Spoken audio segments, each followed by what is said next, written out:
All right. Listen, it has been a rough 2 days.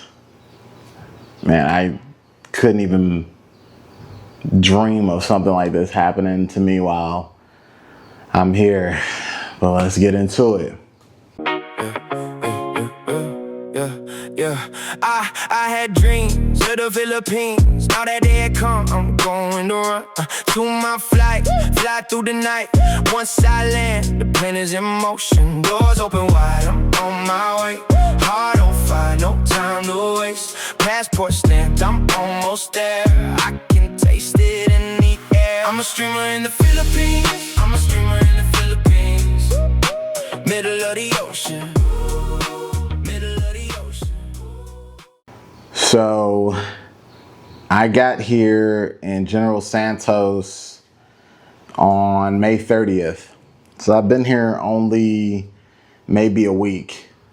A little over a week. And an 8.0 earthquake happens off of the coast of General Santos City. And so where I am, San Isidro, I got about a 6.2 of the, I guess you would call it the aftershock.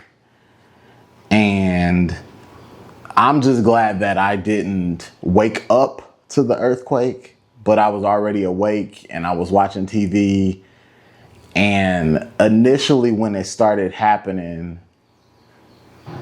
I thought that I was tripping. Now, I felt the earthquake here in the Philippines before when I was in Manila last year, but it was just a minor little kind of quiver.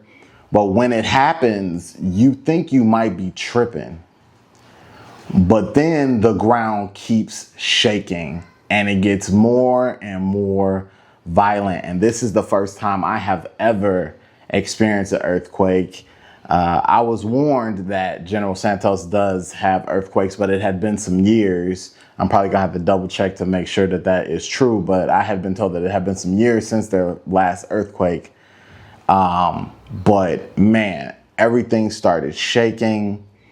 And I'm thinking like in the movies, like, yo, is the ground gonna open up, right? Because that's what you think when you're ignorant to certain things and you see it in movies, you think, okay, is this gonna happen? So as the ground is shaking and everything, I get up, I save my TV from falling, but I don't save my water jug over here from falling. So then I lose water. And then I open the door to see if the ground was gonna open up. Obviously, I don't think that an 8.0 would open the ground. Not sure, can't say that for certain, but the ground did not open up. And so I'm just standing in the doorway while the ground is just shaking. Now, the precautions that you're supposed to take is you're supposed to get on the ground, get under something so that way debris don't hit you. But obviously it's my first time, so I've never gone through this before. And so all protocols I didn't know nothing about. And so I just went and did my own thing. And thank goodness I'm alive and nothing really happened. No real damage in my boarding house. I do see a few cracks here and a crack back there, but I don't know if that had been there or it happened during the quake. But ever since that earthquake, the ground has not like completely stopped shaking. We get shakes here, man. It seems like it's like every 6 hours or so, the ground starts shaking again, but it's not as violent. It's just a little bit of a shake. And so me going through this experience, I just want to give some tips to foreigners who date women overseas. And I think we date in a lot of ignorance. We don't look up their culture. We don't understand their politics. We don't understand the severity of the weather that they go through, natural disasters that they go through. And so I definitely want to give these tips. Having gone through this, and I was alone during this ordeal. I didn't have anybody with me. And so that really sucked. So if you're blessed enough to date a girl overseas, then these are some things that you should be doing before you go over there. Number one, you should be doing the research on the country that you're going to. You shouldn't go into a country and be completely oblivious because you just want to have fun.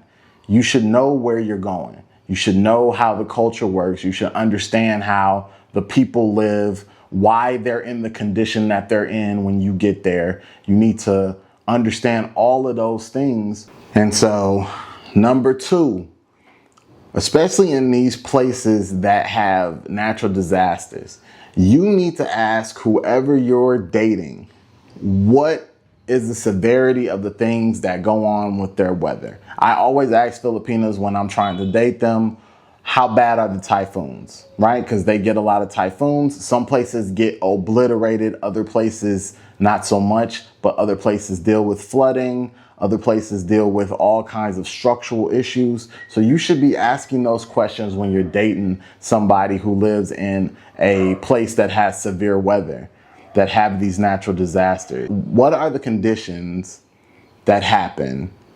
So that way you can understand and mentally prepare. Number three, make sure you have whatever their currency is, have that in cash. Because we had no power for 2 days straight. I had no way to access any of my money because some of my money is on a app that is not available in the Philippines.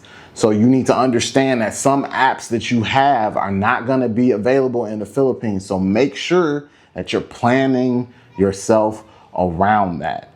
Make sure when you get here, you have at least $200 in whatever their currency is on you. That way, if it takes a couple of weeks or whatever for the power to come back on, you still have access to money and can pay your bills and all of those things. All right. And I'm just learning this stuff on the fly. And so I decided, let me make a video, give you guys some tips. And because these are not the things that foreigners talk about. It's all fun and games and look at my life and all of that stuff instead of warning you guys what to expect, what you need to do, how to prepare, because it is difficult. It was going to be difficult for me if this power stayed off for, a couple of weeks. I would have been in a world of trouble.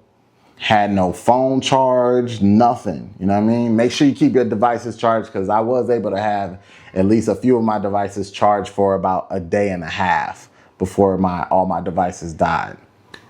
So I'm very grateful to be alive. I am very grateful to have learned this stuff, and I hope that this advice helps you guys when you decide to travel overseas or you decide to date somebody in another country. Make sure you have an understanding of where you're going, how they operate, how they do things, the things that they go through. So that way you can make better decisions, because it's all about decision making when you leave your home country, because a lot of these places are not built as well as some of the Western countries, America in particular. Sometimes you never know, depending on where you are, especially in the Philippines, they all operate differently. So you could have no power for weeks and it is what it is. You know what I'm saying? And so you have to mentally prepare yourself and educate yourself and make sure that you are prepared for these things. So that way it's a smoother transition. You know what I mean? It makes it easier to go through it. I had to go through all this by myself. So I hope that none of you guys have to go through that by yourself. I feel for the Filipino people. Over 30 lives lost, a lot of buildings crushed, and, watching people scream and run for their lives. That was hard to watch.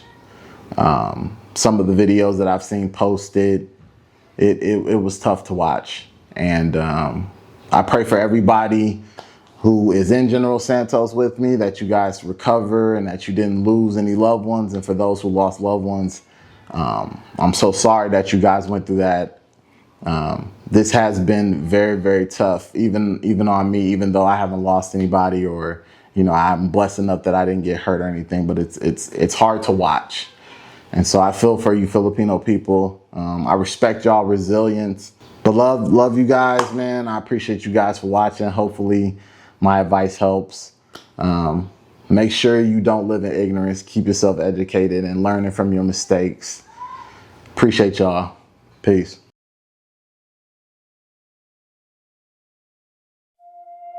Yeah. Yeah.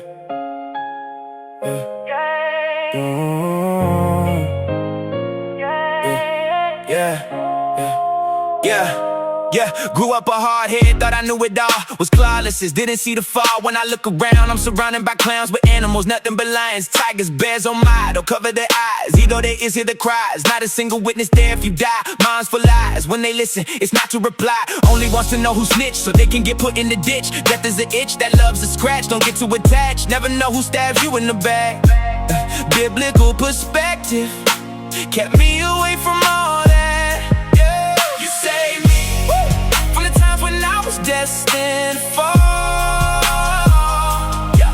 You saved me from myself when I was never gonna ask for help. Yeah. You saved me, Most High. You saved me, no lie. You saved me.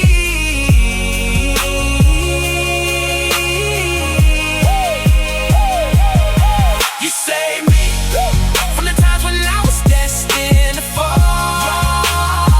Yeah. You saved me from myself when I was never gonna ask for help. Yeah. You saved me, Most High.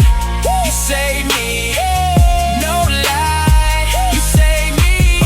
For everyone, there's a turning point, no Eric and Kirk. When you understand you a jerk, making the lies around you miserable. Recognize you a criminal on the highway to hell, jail or dead. That's all we can tell. Waiting for you in the depths of hell. You always get glimmer of hope. It's not on the TV when they just play the Pope. What a joke. Once you realize this world was set up for your demise, knowledge is the only way out. No surprise. You can rest, scream or shout. The Most High is always here. You better feel.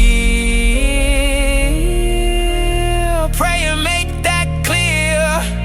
Repent so you can still be here.